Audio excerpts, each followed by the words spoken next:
Yesu ashimwe. Haleluya, haleluya. Nejejwe no kuba hano. Reka duhe Imana icyubahiro. Haleluya. Twizamurire amaboko tuyikesha, tumushimire impano y'ubuzima, tumushimire kuba dufite imiryango. Haleluya. Niyo waba uri nyakamwe burya ukomoka mu muryango, yarakoze gutuma ubaho, nihabwe icyubahiro. Imana nishimwe. Nutita ku muryango nukuri ngo ukunde, usigaye wigira muri convention, uzaba ufite ikibazo. Wicaye neza ahantu heza ukanguka tunanira ukanga kwita ku muryango, uzaba ufite ikibazo. Sibyo nshuti y'Imana? Ibi bintu ntabwo byabagaho mu myaka mike yitambutse. Njya mbwira abantu ngo ijambo parenting, kwiga kurera abana, ndyumvise nararangije kubyara kera ari n'abakuru. Ubwo rero nta rwitwazo dufite mu gihe cyacu. Imana ibaho umugisha. Nitwa Rutanse Mazimhaka, ndi umumama, mfite abahungu n'abakobwa bamaze gukura. Ubucura bwanjye ejo bundi yujuje imyaka 21 kubw'ubuntu bw'Imana. Haleluya. Turimo gusaza ntago babivuga. Ari umuganga wanyigishije w'umukristo, arambwira ngo iyo umuntu akomeza kuvuga ngo ni mukecuru, ngo na serire ze zirabyumva, ngo turemangingo turabyumva, ngo tukamenya ngo turashaje, rero ngo mureke twisazire, ngo tunanirwe kugenda, ngo dutaka umugongo. Ariko imyaka yo irimo rwose. Ndashima Imana. Mwaka utaha nzaba nujuje imyaka 30 nshatse. Imana yambeshejeho. Ni ukuri nta rugo na rumwe itabeshaho, na rumwe nyihaye icyubahiro. Yangiriye neza, nashatse ntayizi, ndi umupagani mwiza, ufite uburere inyuma, utavuga cyane, utuje, ariko ushobora kugusuzugura kwezi kugashira. Kugashira bituje, bipaganye, ariko mwituze. Imana yo kabyara.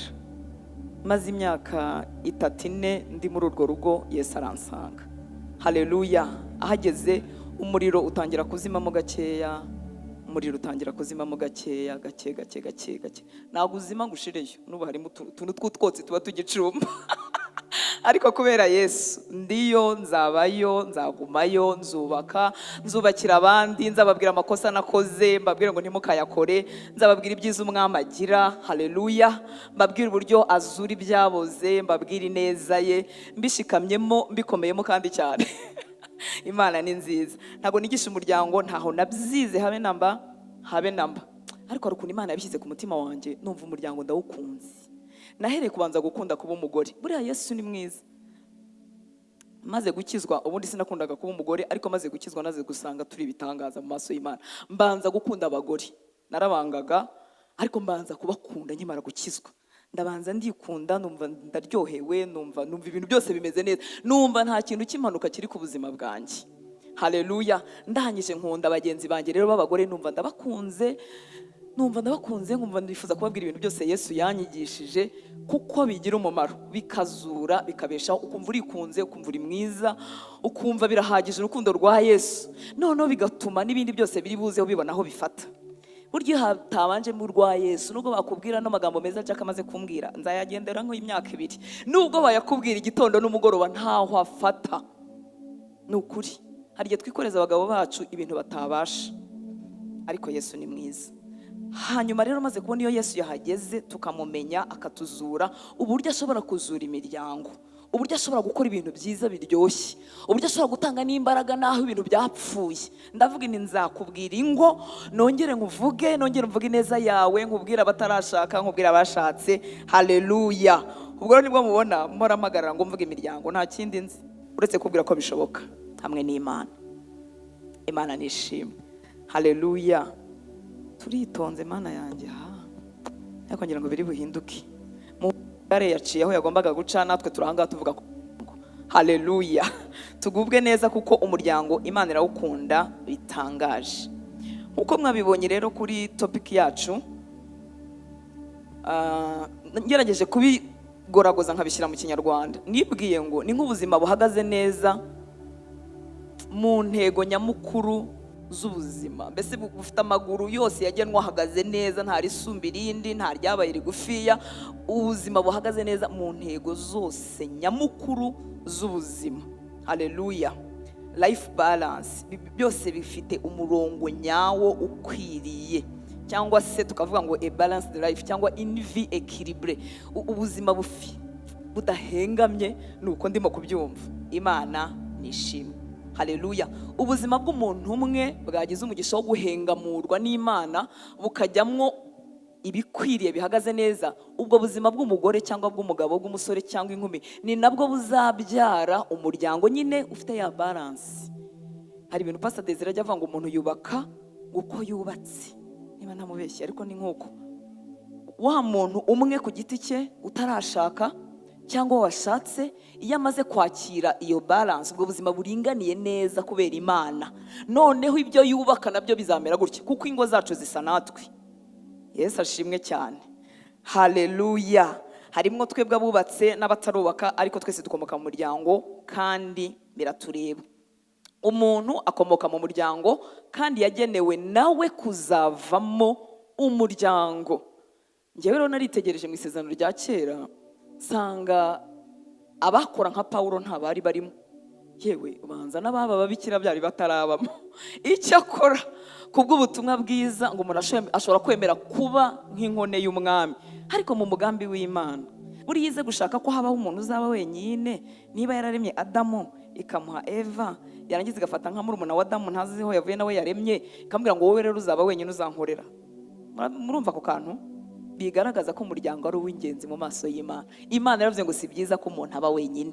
Umuntu yaremewe kubana n'abantu bakamukunda, bakamushyigikira, bakamubwira ibyiza bimukomeza, akaryoherwa gusa, akajya ataha akumbuye gutaha aho hantu. Nibyo twari twaragenewe. Ububi bw'ibitambuka bye kutwibagiza umugambi w'Imana ku muryango, kuko ibibi bigira ijwi risakuza cyane kugera igihe bisibanganyije ibyiza. Umuntu rero akomoka mu muryango kandi mu mugambi w'Imana. Umuntu yagenewe kuzakomeza umuryango, kuzavamo iby'umuryango bikomeza. Imana yacu nishimwe cyane. Bigatuma rero ibyo ngibyo n'agaciro Imana yahaye umuryango uhinduka ikintu ntagereranywa mu bwiza mu maso y'Imana no mu maso yacu twebwe abawutahamo. Uravuze ngo tubwongo n'uwundi utari w'iwacu umuryango?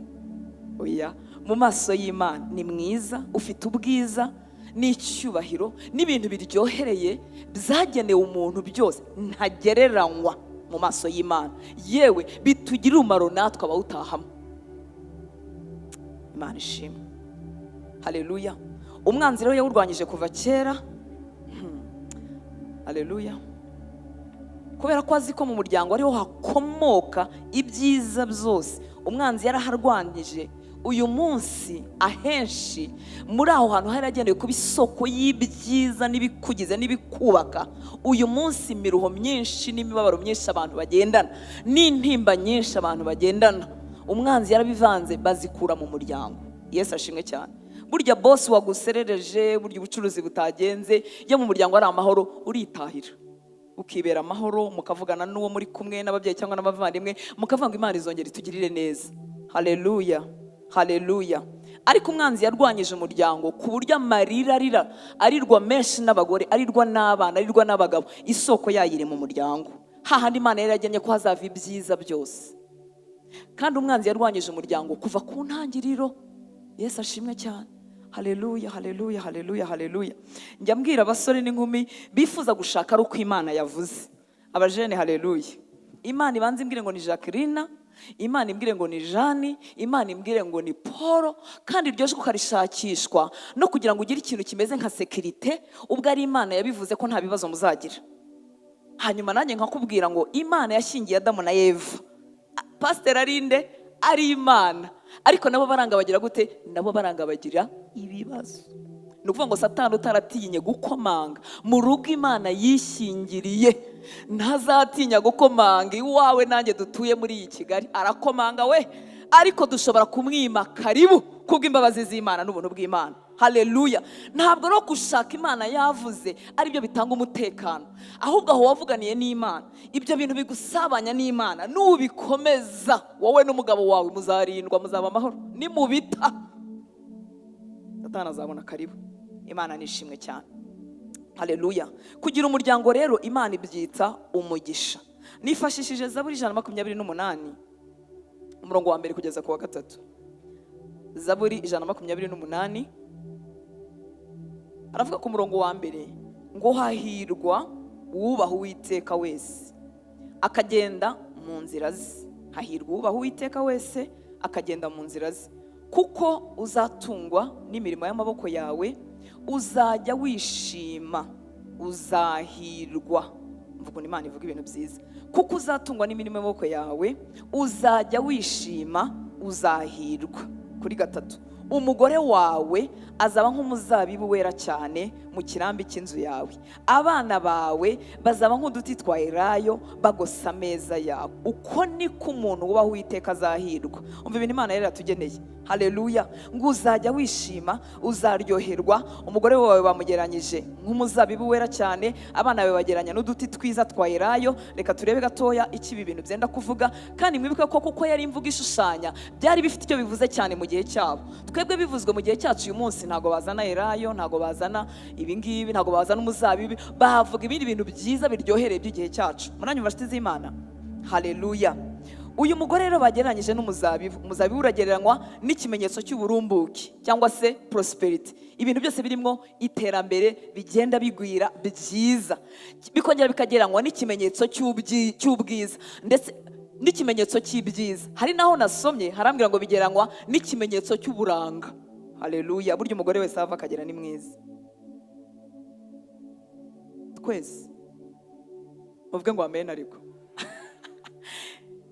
niba atabikubwira uzajya ubyibwira, kuko biradutunga. Haleluya. Biradutunga, biduha kugubwa neza. Nimvuga umugore nawe umukobwa wiyumvemo, turi beza burya twese. Hari igihe ubana n'umuntu utazi kubivuga, ubwo rero utazajya ubyibwira si uko bizagenda bite. Haleluya. Uyu muzabibi rero ngo wera cyane, uyu mugore ngo ni ikimenyetso cy'uburumbuke, cya prosperity. Muribuka ko ubonye umugore ngo aba abonye umugisha, abahawe n'Uwiteka ikintu gikomeye. Muri make iby'Imana yaragennye mu muryango, kandi abantu bajya babibona par experience. Ukabaho ukorera amafaranga angana, ariko haza madamu mwahuza inama, ya mafaranga 30,000 akajya gwira ntumenye uko byagenze. Ibyo bintu ni ukuri. Imana ishimwe. Niyo mpamvu Satani yanga ubumwe, kugira ngo mutagera ku by'Imana yabageni. Ngo biragereranywa n'uburumbuke n'ikimenyetso cy'ibyiza ndetse n'uburanga, bikongera bikagereranywa n'ibindi bintu biryoshye byitwa ibirori, ibyishimo. Mbese hakaba atmosferi imeze nk'aho hahoze habaye umunsi mukuru. Murumva ibintu Imana yari yatugeneye. Hanyuma Satani yogashya, kuko n'ubundi azashya, akatwinjizamo urubori rubi n'imbuto mbi, ibyari byaragenwe kuba ibirori n'umunezero n'ibyishimo bidashira, bigahinduka umuruho n'umunabi. Ariko siyo yari gahunda y'Imana. Imana ishimwe cyane. Haleluya. Ngo uyu mugore azabera atya, aragereranywa n'uyu muzabibu wera cyane. Arabibera he? Ngo arabibera mu kirambi, arabibera mu nzu mwe imbere. Imana nishimwe cyane. Iyo tuvuze ngo mu kirambi cyangwa mu nzu mwe imbere, ni ahantu umugore atekanye. Abagabo haleluya.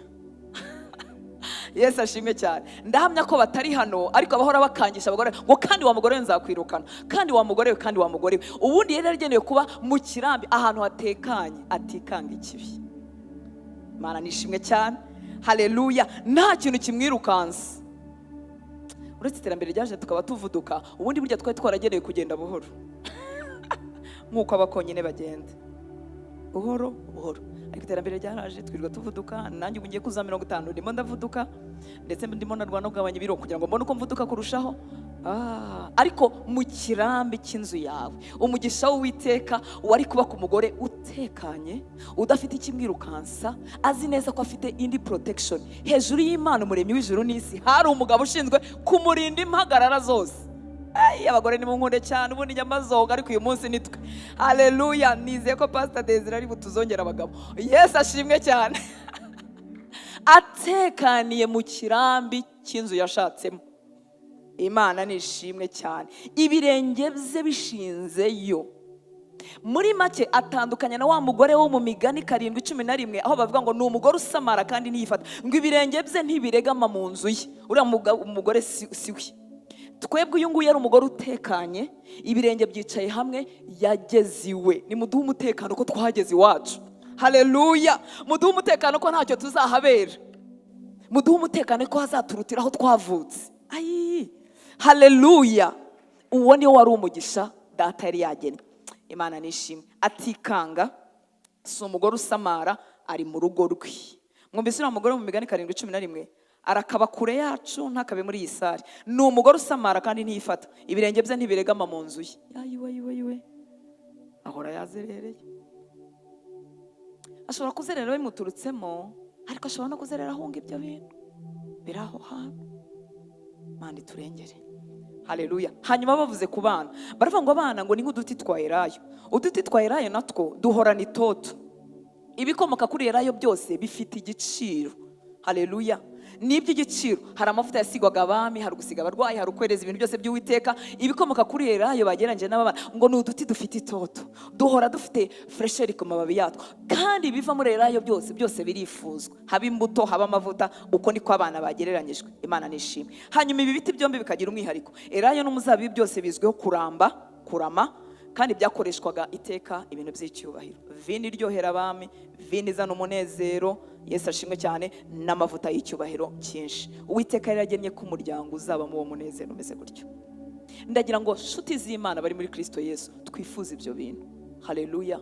Tubikorera aho bishoboka. Ibi bitabashaka gushoboka mu bwenge Imana yaduhaye n'ibyo turi bwigira aha ngaha, twibuke ko dufite amavi yo guhamagara Imana.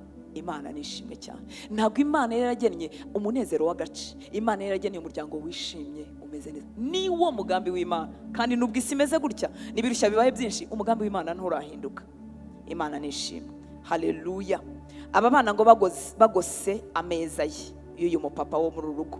Muri make mwibuke ko bagose ameza, muri make buri funguro ryose ryagombaga kuremwamo ikimeze nk'ibirori n'ibyishimo. Buri gusangira kose, baba basangira dodo n'ibijumba, baba basangira ameza yuzuye kwa kundi ubura n'icyo utoranya, uko byari bimeze byari byagenewe kuba birimo umunezero mwinshi. Haleluya. Uwo ni wo mugambi Imana ifite ku muryango. Nimureke ducungure icyo Imana yatugeneye. Imana nishimwe. Haleluya. Hanyuma ku murongo wa 4 hatubwiye ngo ni ukubaha Uwiteka, ni uko azahirwa. Mwabyumvise ko ari umugabane wacu? Ubaha Uwiteka azahirwa muri ubwo buryo. Ushaka kuvuga utisengeye ko bitamiriye, ubwo ukiriho ugihumeka ari ibyiringiro. Haleluya. Imiryango rero duhagazemo uyu munsi, cyangwa iyo twavutsemo, ni hake twabonye ibi bintu by'umunezero mwinshi. Ni hake aho dutuye naho twavutse ni hake hari ibi bintu by'umunezero. N'umumama utekanye wahindutse umugisha ku mugabo we, n'abana bazava mu ibyiza, babwirwa ibyiza, mu rugo hahora hameze nk'ahari ibirori, bitazanwe n'uko bakize, bizanwe n'uko bahuje umutima. Ni hake. Haleluya. Nyamara nibyo Imana yari yarageneye umuntu. Imwe mu miryango iyo dukomokamo cyangwa iyo dutuyemo irimo imijugujugu n'induru n'ibintu byinshi, ndetse ahandi hatari imijugujugu na byacitse cyane cyane kuko turi Abanyarwanda kandi dufite uburere. Harimo ikintu nakwita indifference. Indifference muri make biraho. Abari muri ba biraho. Haleluya. Biraho bityo, si ibintu bya contracting, si ibintu kumbura, kuko biraho nibiryoshye, ntiwabikumbura nyine, ntubihunze ngo wirukanke ko nta mijugujugu irimo, ariko ntibinaryoshye. Murakijwe kandi mukaba mwavuye mu materaniro, ariko ntibiryoshye, ntibisa nk'uko Imana yari yarabigennye, biracecetse.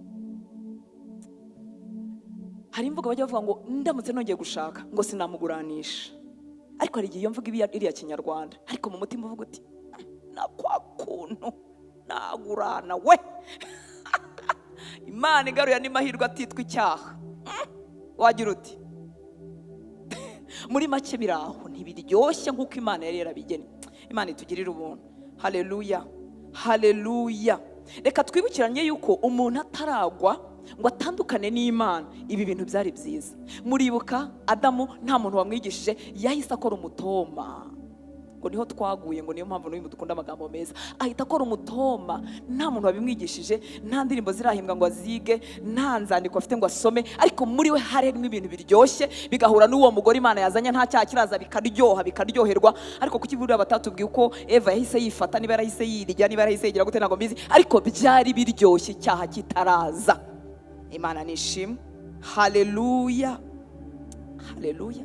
Niyo mpamvu nibwira rwose ntashidikanya, kandi ndimo ndarushaho kubyibwira muri iyi minsi, ko uyu muryango dushaka cyangwa ubu buzima dushaka buri balance, buhuriranya neza intego, bukaba buhagaze neza. Hanyuma uwo muntu uhagaze neza akarema umuryango nawe uri très bien équilibré, bikaba bihuye. Niyo mpamvu ndimo nibwira ko bidashoboka ko umuntu atarungwa n'Imana. Ntibishoboka. umuntu utarungwa n'Imana ikintu gishoboka ashobora kugira umuryango mwiza, ariko ntashobora kugira umuryango mwiza cyane. Yesu ashimwe. Haleluya. Simvuze umuntu utari mu rusengero, simvuze umuntu utari mu itorero, kuko umuntu ashobora kuba mu rusengero adafitanye ubusabane bwiza n'Imana, ngo Imana iba yaramurestoye, yarasanye ibikomere, yarasanye utuntu dukocorana tujomba bagenzi bacu, abe yarasanye ibyo byose. Umuntu utari mu busabane bwiza n'Imana, twimushakiraho ubuzima bwuzuye buri balance, ngo bubyare umuryango uri balance, twibimushakiraho ntibikunda. Haleluya. Gushakira ubwiza bw'umuryango ku muntu waguye, watandukanijwe n'Imana, bimeze, hari ibintu mu Kinyarwanda bavuga ngo niba ari kujya gukama ikimasa, no kujya gushaka ikintu ahantu kitaba. Hari umuntu unyumvise yemwe? Haleluya, haleluya. Nk'uko byari byiza cyane umuntu ataragwa, niko bishobora kuba byiza cyane umuntu yongeye guhuzwa n'Imana. Amen, haleluya. Umuntu utariyunga n'Imana rero, nongera mbwe ngo ashobora kugira umuryango mwiza wa Kinyarwanda akawusazira. Erega burya gusazira mu rugo ntibivuga ko umuryango wawe mwiza cyane, ntabwo mubizi rata. Yawugira mwiza wa Kinyarwanda utari mwinduru, ariko mwiza cyane ubarizwa gusa mu bagabo n'abagore bongeye kwiyunga n'Imana bya nyabyo. Haleluya. Babigishwa ba Kristo, umugabo akaba ari umwigishwa wa Kristo akarinda yigira imyaka 70 cyangwa 40, ari umwigishwa wa Kristo. Umugore ari umwigishwa wa Kristo, apana umunyedini. Abanyedini bateje abagore babo guhora barira, bateje abagabo babo guhora mu biterane bahunga kuko ari aba Kristo. Oh, haleluya.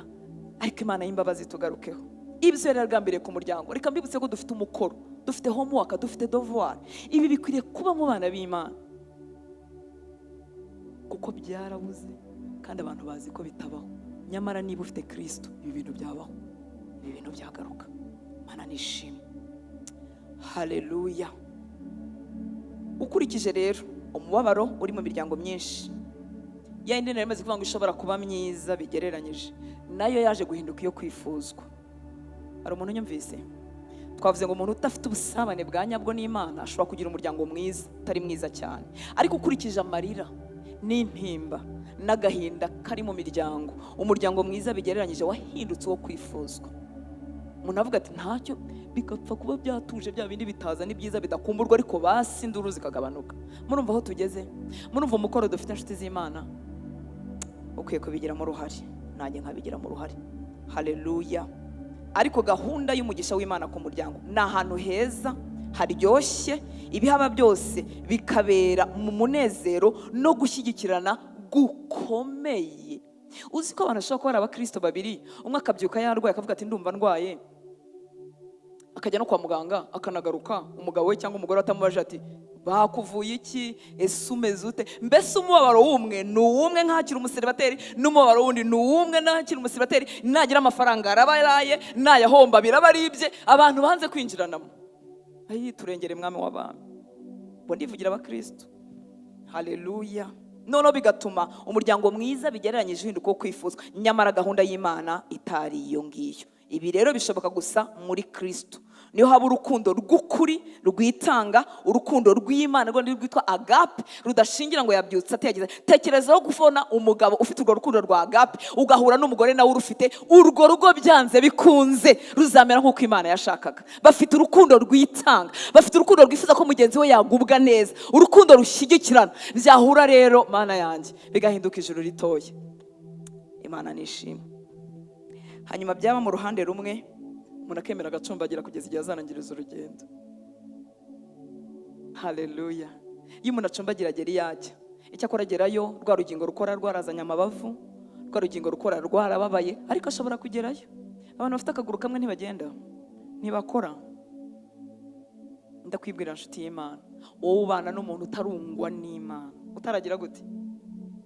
Utarungwa n'Imana, yangana ucumbagira. Ariko yangana ucumbagire. Hari igihe hagati mu rugendo umureko n'usara rinini, hari igihe hagati mu rugendo utaragera inyuma iriya, Yesu yabizamo gucumbagira ukarangira nawe ukagubwa neza. Gusa inkuru yindi ikomeye, hari igihe byagoma gutyo kuko ntidutanga iki? agakiza. Ariko hamwe n'umwami duhabwa imbaraga zo gukomeza urugendo. Ariko uzi kuba ufite umurwayi mu nzu nawe ukemera kurwara, none se ninde uzafasha abana, ninde uzazana ibintu biryoshye? Mwese mwahindutse interi. Iyo ufite umurwayi muri CH uramurwaza kugeza igihe yitaba Imana cyangwa akiriye. None kuki unanirwa kurwaza uwo muntu kandi ufite Yesu muri wowe? Muracyankunda? Haleluya, haleluya. Turwaza batarahura n'umwami kugeza ku munsi bazahurira nabo.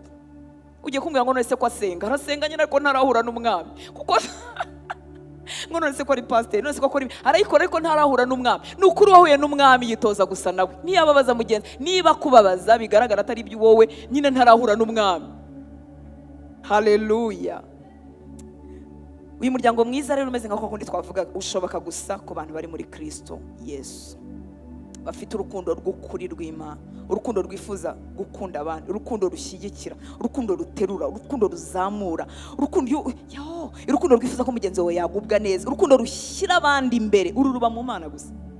Urusanzwe rwacu iyo yambereye mwiza ndamukunda, iyo yananiye ndajugunye. Urwo ni urusanzwe we. N'abatarakandajya mu rugendo, batarakandajya mu rusengero bararugira. Kandi burya si urukundo ahubwo ni ukwikunda. Mbese nikundiye muri we, nikundiye muri we, kuko ibyo mushaka ni ibingirira neza gusa, ariko sifite urukundo rw'Imana. Wabyumva, wabyemera, utabyemera niko kuri. Haleluya. Aha rero iyo hageze aba bantu bunzwe n'Imana bakiri urukundo agape, intumbero, focus irahinduka. Haleluya. Ikava hahandi hasanzwe havugaga ngo niki mugenzi wanjye akwiriye kunkorera, niki akwiriye kuba arimo gukora, nibiki atuzuza, nibiki. Focus irahinduka ikava aho ngaho ikerekera ahandi havuga ngo niki Imana integerejeho. Haleluya. Imana iranyifuzaho iki muri uru rugo, nibiki byiza na downloadinga mu ijuru nkabizane n'ahangaha, ni imigambi ki myiza Imana yacisha muri njyewe. Urumva focus yavuye kuri uwo muntu uravuga ngo ntabyuzuza, ntibyuzura, ntangirira, igahinduka ikajya ku Mana ikavuga umugambi wawe kuri njyewe ni uwuhe, nibiki byiza byawe namanurira n'ahangaha. Haleluya. Mwumvise ko twakuye amaso ku muntu tukayerekeza ku Mana n'umubano wacu nayo. Inyifuzaho iki njyewe atari utwashakanye. Haleluya. Mu Kongereza gakeya nzi navuze ngo you transform the focus of your expectations from what you expect of your spouse to what your God expects of you. Mbese bya expectation iby'ukuri n'ibitari iby'ukuri urekeye aho kubitegereza ku muntu. Murabizi tuba dufite za expectation izo n'izitari izo. Uvuga uti nzaba ari gukina impinde, bazanterura mu gitondo na nimugoroba, bazandirimbira, bazamenya anniversaire yanjye ntarabivuga, nzahumiriza bahite babonye icyo ntekereza. Ibyo byose bikavaho, sibyo? Ugatangira kwibaza ngo Imana inexpectingaho iki, integerejeho iki. Burya rero iyo wagezaho ibindi bikurikiraho bitangira kuryoha. Uko ni ukuri. Mana nihabwe icyubahiro. Haleluya. Kuko mu by'Imana igutegerejeho harimo kuberaho uwo mwashakanye agahinduka uw'ingenzi. Nongera mvuge ngo bitari ibya kinyarwanda, by'ukuri. Kuberaho ngewe, kuberaho uwo twashakanye. Iyo focus yagiye kwibaza ngo man expectation yawe kuri ngewe ni twinjira mu buzima bwo kuberaho uwo twashakanye, turekeraho kubaho ku bwacu. Kandi mbibutse inshuti z'Imana, Imana ibidutegerejeho kubera iki? Ni bandi Imana iri butungira agatoki kavuga ngo dore umugabo ubaho nk'uko Kristo yakunze itorero, hanyuma ni mumurebereho. Dore umugore ubaho nk'uko itorero ryubaha Kristo, hanyuma ni mumurebereho. Rero birenga urwego rwo kwirebaho, ahubwo tukareba kuki Imana idutegerejeho. Imana nihabwe icyubahiro. Haleluya. Hanyuma bikadutera kudategereza kuwo twashakanye ibintu bishoborwa na Yesu wenyine. Kudategereza kuwo mwashakanye ibintu bishoborwa na Yesu wenyine. Erega ibintu bishoborwa na Yesu wenyine. Abo twashakanye beza bubaha Imana bafite ibyo babasha, ariko hari ibindi bishoborwa na Yesu wenyine. Kutabibategerezaho, mbese ukamutegerezaho ko ari uguha umunezero, ukamutegerezaho ko aguha amahoro yo mu mutima, nukuri nta nubwo yagera mu mutima wawe burya. Ukamutegerezaho mbese umugabo wawe cyangwa umugore wawe agahinduka byose muri byose, all in one. Imana ikubabarire wa mugore we cyangwa wa mugabo we. Haleluya. Umudamu wa Billy Graham yitwa Ruth Graham, n'akandi kazina ntazi karimo, yanditse ibintu ngireka ngerageze kubivuga mu kinyarwanda. Mbanze ngerageze kubisoma mu cyongereza ntago musohoka. Haleluya. Haravuga ngo yanditse mu gitabo cye cyitwa ngo My Turn, urumva n'umugore wande wa Billy Graham w'isi yose iririmba. Haleluya. Ariko ntago kugera kuri Yesu umugore yagomba guca muri Billy Graham. Umugore yagomba kwihurira na Yesu wenyine kugira ngo aryoherwe n'urwo rushako rw'umukozi w'Imana utarigeze uvugaho ikintu kibi na kimwe, kandi yarabaye public bikomeye. Muranyumva nshuti z'Imana? Ariko umugore nawe yarategereye umubano we n'Imana, akakarajyana no kudategereza ku muntu ibintu Yesu abasha gukora wenyine. Imana nishimwe. Yaranditse ngo I pity the married couple who accept too much from one another. Urumva ko yari umugore yatangiye yabwiye abagore, it is a foolish woman who expects her husband to be to her what only Jesus Christ can be. Ubwo agasaba umugabo to be always ready to forgive, totally understanding, unendingly patient, invariable tender and loving and failing in every area. Ubwo ni umugabo cyangwa ni Imana. Anticipating every need and making more than adequate provision. Such expectation put a man under an impossible situation. Kashyira mu Kinyarwanda cyanjye rero, nagiye nshyiramo n'utwanjye kuko nyine mu Kinyarwanda niho nguwe neza. Ngo mbabariye, mva ibintu yanditse, mbabariye abashakanye biteze byinshi bikabije kuri mugenzi wabo. Yaba ari umugore w'umupfapfa, turaza gushyiramo n'umugabo, sinzi niba yakwita umupfapfa nawe.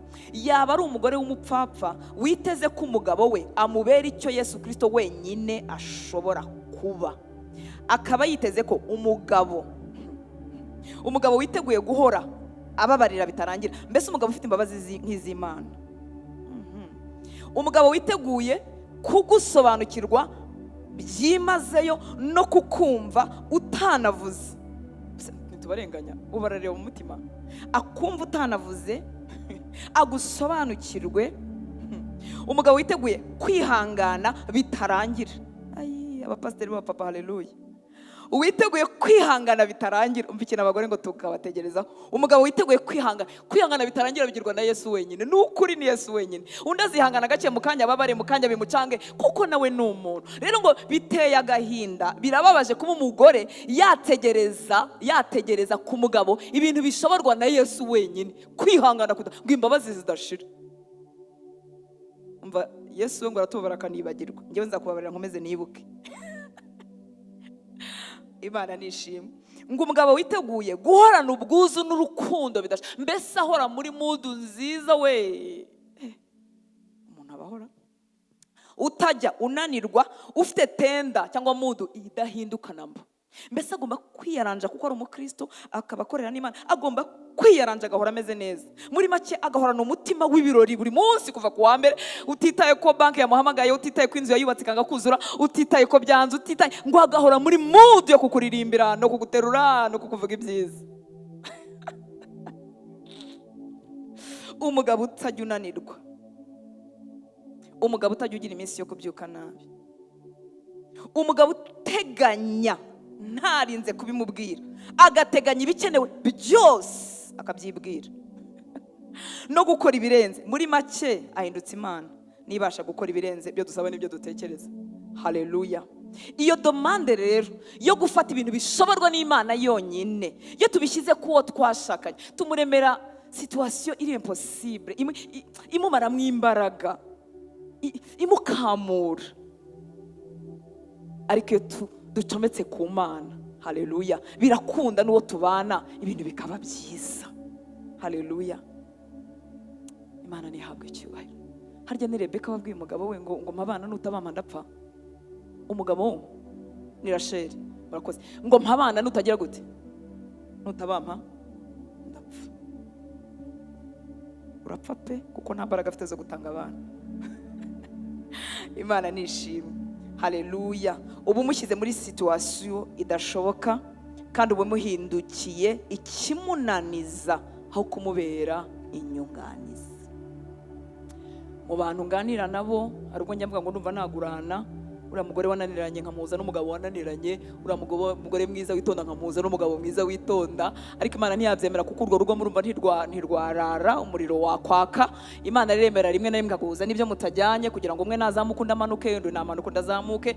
Iyo balance ikomeze ibeho, musunike iminsi kugeza igihe tuzagera mu ijuru. Haleluya, haleluya. Kugira ngo rero ube uwubatse urugo wifuzwa mu maso y'Imana no mu buzima bw'uwo mwashakanye, kugira ngo uhinduke umuntu wubatse urugo mu buryo bwifuzwa mu maso y'Imana, kandi ube n'umuntu w'umumaro, n'umuntu uzana inyunganizi n'inyongera n'ibintu biryoshye mu buzima bw'uwo mwashakanye. Haleluya. Wiga, you learn to crucify your desires, otherwise you will crucify your spouse. Muri make turiga kubamba amarari yacu, ibyifuzo byacu bikabije. Iyo tutize kubibamba, tubamba uwo twashakanye kuko yananiwe kubyuzuza, tugahora tumuciraho iteka. Nukura amahoro yawe ntashingiye ku mugabo wawe, amahoro yawe ntashingiye ku mugore wawe. Icyo akora iyo yubaha Imana, azana ibintu biryoshye pe, kubita hagati mukaryoherwa, ariko siwe mahoro yawe, siwe munezero wawe. Iyo rero utabambye iryo rari rya mpampa ngewe, byose bimpire, byose binyohere, bibuke ngewe, basingize ngewe, baririmbe ngewe, byose ngewe. Iyo ntabambye ibyo, mbamba umugabo wanjye cyangwa umugore wanjye, wamugisha Imana yampaye, kuko yananiwe kubyuzuza, kuko adafite imbaraga zo kubyuzuza. Imana itugirira ubuntu. Haleluya. Iyo rero tubaye abo bantu bemera kubamba bya byifuzo byacu, haleluya, aho kugira ngo tubambe uwo twashakanye kuko atabishoboye kuzuza ibyifuzo byacu, haleluya, noneho tuba dutangiye noneho kwinjira muri bwa buzima bwiza bubaranshije neza, noneho ubu buzima bwakunda, kuko Imana yacu ibaye iya mbere, niyo tusabaho ibyo, niyo tubanza, niyo yuzuza ibyo, noneho bwa buzima buringaniye neza bugakunda. Imana nishimwe. Ibyo ntekereza rero ndimo ngana aho nsoreza, ibyo ntekereza ngewe numva twaringaniza, numva ari binini. Icya mbere nicyo twita ubuzima bwacu bwo mu mwuka, cyangwa na rimwe tugashyiramo umurimo w'Imana. Aha kabiri hakaba umuryango wanjye, aha gatatu hakaba gushaka amafaranga. Amafaranga Yesu yayise Imana. Yesu nigeze avuga abarozi bakomeye, ibindi bintu bitwaye isi, ariko yaravuze ngo ntibishaka ko umuntu yakorera abami babiri, Imana n'ubutunzi. Amafaranga afite uruhare runini mu gutwara igihande cy'umuntu akaba yahengamirayo. Ubuzima bwacu twita ubwo mu mwuka, n'ubwo muri make atari by'ijana ku ijana, cyangwa icyo twita umurimo w'Imana. Umuryango wanjye gushaka amafaranga, bigoranira hehe rero kugira ngo biringanire? Urugero, niba warashakanye n'umuntu, ashobora kuba ari umukristo, abarizwa mu rusengero, ariko mu by'ukuri Imana ye ari amafaranga. Biragoye ko uwo muntu umuryango uzaza imbere nubwo wagira gute. Biragoye ko ubusabane bwe n'Imana bwakwigira imbere, kuko Imana ye ni amafaranga. Umuntu ashobora kuba umuntu uri mu nzu y'Imana, Imana ikaba amafaranga inconsciemment, atabizi. Yesu ashimwe. Haleluya. Ibi bikomoka mu mpamvu zitandukanye, ariko zimwe ndi buvuge ni ukuvuka mu muryango uyafite, warewe mu muryango ufite amafaranga, ariko amafaranga yari ayambere aho hantu, wubahaga iwanyu, wagiraga agaciro, n'uyafite niwe wavugaga ariko ijyana ni iwanyu amafaranga ni byose. Ntiwumva ko utayabuze, wanayabonye, ariko aragenda b'Imana, kuko abiga bacuruza bose barahanira, bimeze nko gusumbana. Ugira menshi ufite ijambo, ugira menshi n'ushima, ugira menshi niwe wubaho. Imana yacu ikagenda ikaba amafaranga. Biratangaje rero uburyo amafaranga ari igitangaza. Ashobora kutubera Imana nanone kubera kuvuka mu muryango wayabuze, ugakura nta kindi urota uretse kuyagira. Uyashaka bubi na bwiza, wasiga abana imyaka 10, 15, ariko ukazashyirwa uyazanye, kandi ahabera mabi.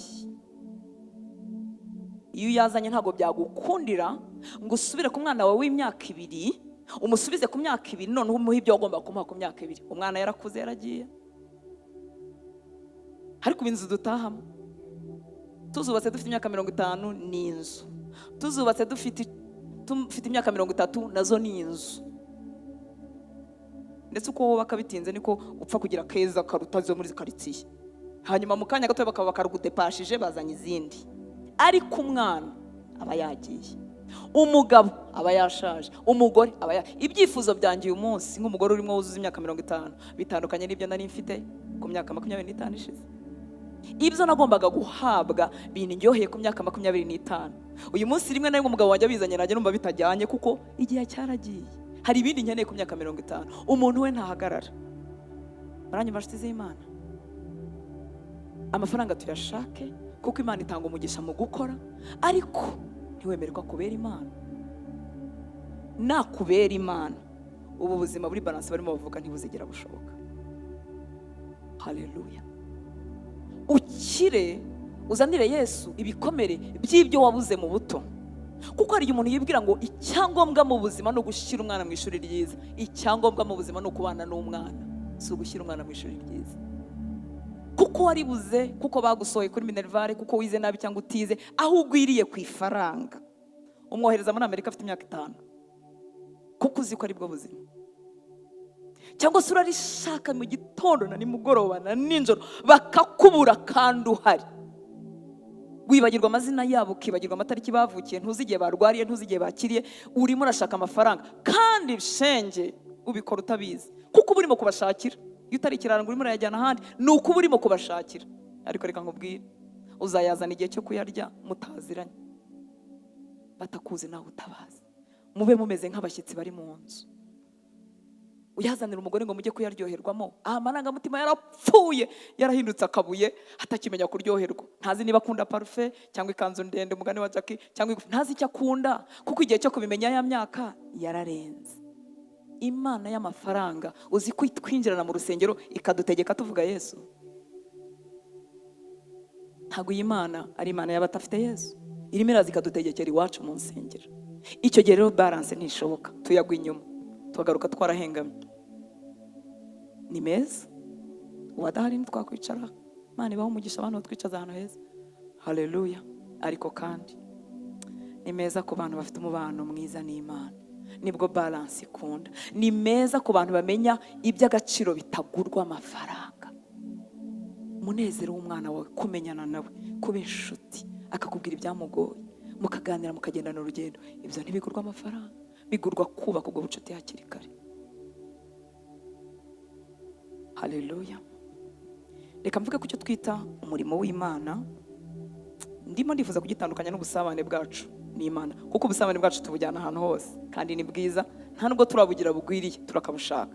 Ariko hari icyo twita umurimo w'Imana, icyo twita gukorera Imana. Twaba turirimba, twaba tubwiriza, twaba dufite imirimo mu nsengero, ibyo bintu bidutwara nanone kure y'umuryango. Muranyumva nshuti z'Imana? Haleluya. Hari igihe biza bihengamye. Akenshi biterwa n'iki? Akenshi biterwa n'ubuyobe cyangwa ubwana mu bya mwuka, bidutera kubaka nabi ibyo twita gukorera Imana cyangwa gusenga, bikaduhindura inzererezi, bikaduhindura abatagira gahunda, bikaduhindura abantu bafite umusaruro usa n'uw'abantu nabo bagiye mu kabari. Ni ukuvuga ngo bagiye mu kabari bahezeyo, hanyuma natwe bagiye mu nsengero tugira gute? Duherayo. Urugo ruratabwa kandi twitwa ko dusenga. Nari mvuze ngo biterwa kenshi no kuba umwana mu mwuka, cyangwa se no kujijwa, cyangwa se no kugira ibyago. Ariko Imana ishimwe ko umuntu yisanzura akavuga ibyo ashaka. No kugira ibyago byo kuba munsi y'ubuyobozi bwitwa ubw'Imana ariko butari ubwo, bukoresha icyo twita manipulation, bukamura abantu kugeza aho iyo umwe mu bashatse muri urwo rugo atarakizwa yifuza kutazigera akizwa, kuko abona n'ababirimo byabaye akajagari. Ahantu hose hakorera umwuka wa manipulation, iteka ntabwo haba hakorerwa n'umwuka w'Imana, aba ari umwuka utariho. Aho ubwirwa ngo nudatanga icyacumi nta mugisha ubona, kugeza aho urinda kwiba icyacumi umugabo ukagitanga kugira ngo ugire umugisha, ni ukuyoba. Kugeza aho urinda kubeshya, kugeza aho mudashobora gufata decision mu rugo n'umugabo kandi nzima pasiteri atabihaye umugisha, kugeza aho pasiteri w'umugabo ategeka mu rugo rw'undi mugabo kandi bikaba bibi. Ntabwo wari umwuka w'Imana kandi byabaye byinshi. Ibyitwaga umurimo w'Imana bikaduhindukira nk'abantu twagombye kwatarakitinga ubundi ibintu by'Imana. Biraryoshye, birimo ubwenge, biranogeje, ni byiza, bigomba kwatarakitinga umuntu akifuza gukurikira Imana kubera gahunda yadusanganye n'umurongo no kutajarajara no kutajajwa no kudapfa nabi, bizagombye kwatarakitinga. Haleluya. Dushobora kubyica igihe tugitangira urugendo tutarabimenya, ariko wowe maze imyaka 10 mu gakiza, biracyari uko, 15 biracyari uko, 20 biracyari uko. Oya, hari ikintu cyapfuye, hari ikintu cyapfuye. Nkikirizwa urusengero narubayemo we, twagiraga amasengesho iminsi 75, ngahera kuwa mbere 75 mu bisara amezi angahe 2 n'igice. Nari mfite umuriro mwinshi, nkabamuya mu gitondo, nkabamuya nimugoroba, ariko nanjye ibyo nishe ntibigira ingano. Amezi 2 n'igice ku manywa na nijoro uri ahantu, ugaruka abana byaragenze bite? Inzara zigeriye, imisatsi irebeye. Ubusabane n'Imana ni bwiza, ariko icyitwa umurimo w'Imana iyo gikozwe nabi kituma abana bacu banga iby'Imana, gituma bazinuka. Yivuze ngo ujye mu masengesho kuko barakubuze. Umuntu ugifite abana bato ashobora gusengera mu rugo bigakunda, Imana ikamwumva. Yaba afite n'impamvu zituma azajya kure, akabitegura neza bigakunda. Ikindi reka nkubwire ko ibyo bihe by'abana batoya bitazahoraho. Mu minsi yashize twari mu rugo twenyine, nta mwana n'umwe uhari. Ubu bamwe baragarutse, nta mwana n'umwe uhari. Ariko siko byahoze. Nuvuga ngo ikintu kigira igihe cyacyo. Nta uhari nakora amasengesho mu nzu, nazenguruka inzu najya gute, kuko barakuze. Abo ufite rero niba ari batoya umunsi, kora ibyo ugomba gukora, igihe kizagera bave mu nzu. Kandi ibyo ntibihagarara. Icyo tutabashyizemo ntitwakibashyizemo. Utangiye kandi kurondogora. Ndarangije. Imana nishimye. Haleluya. Uyu muryango rero ukwiriye kuba uwa mbere. Uyu muryango ntugira ba papa ba pièce de rechange, ntugira ba mama ba spare parts. Mwabyumvise? Ni wowe we n'umupapa, ni wewe, nabo ntibagira gisimbura. N'icyo bamara mu bo bahabwa ntikigira gisimbura. Imana nishimye. Yewe n'umugabo, wa mugabo we, nubwo hateye ibintu bibi abantu bashobora gucana ku ruhande n'ibiki, ariko ntago uwo mugore afite undi mugabo uzamubera umugabo we. Kora inshingano zawe, hagarara mu mwanya, zana ibyiza mu wo mwashakanye. Haleluya. Umugore cyangwa umugabo ashobora guhunga umuryango, agahunga ikiganiro, abitewe n'ingeso mbi runaka zamwadutseho, akaba atari tayari, atarashobora kuzireka, ikiganiro ntigikunde. Burya kenshi rimwe na rimwe abantu bahunga ikiganiro kuko hari ikintu runaka kidashobora kuvugwaho kuko nta muti gifite. Ibyo bigatuma umuryango kuringaniza bidakunda. Ikindi kintu ni ukwibwira ko ubwo umuntu akijijwe ibindi bizikora, azahita agira urugo rwiza, atemeye kwiga, atemeye kwigishwa uko umuryango mu ishusho y'Imana ukwiriye kubaho. Kuba umuntu yakijijwe ntago bihagije. Zimwe mu ngo mbi zirimo amarira z'abarokore nazo zimaze kuba nyinshi, kuko tutemera kwiga, tutemera kumeneka. Ngo uvuge ngo ubaze umugore wawe, ubaze umugabo wawe, umubwire uti umbona uti nakosora hehe, byahinduka biti. Umwami Yesu abaho umugisha.